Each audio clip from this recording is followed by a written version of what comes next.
Magandang tanghali, Calabarzon, Cavite, Laguna, Batangas, Rizal at Quezon. Ngayon po ay July 14, 2025, araw po ng Lunes, at ito ang programang Express Balita, alas 12. Samantala mga kaakibat, dako naman po tayo sa ulat sa labas ng himpilan. Itong akay ni Gob Action Center binuksan sa lalawigan ng Laguna. Alamin po natin ang detalye sa report ni Kevin Pamatmat. Kevin, come in. Yes, pawang binuksan ang 7 akay ni Gob Action Center sa buong lalawigan ng Laguna kaninang umaga.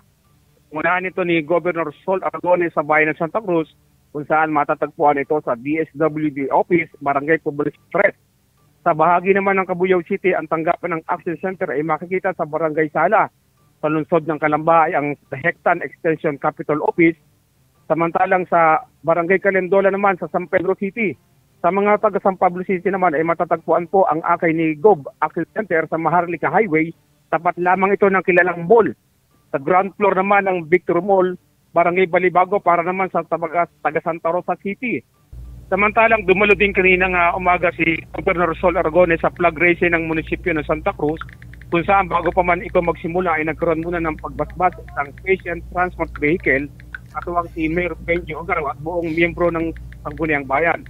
Ayon kay Governor Aragones, ang mga requirements na kailangan dalhin sa Action Center para sa medical assistance ay valid ID, medical certificate, hospital bill at certificate of indigency.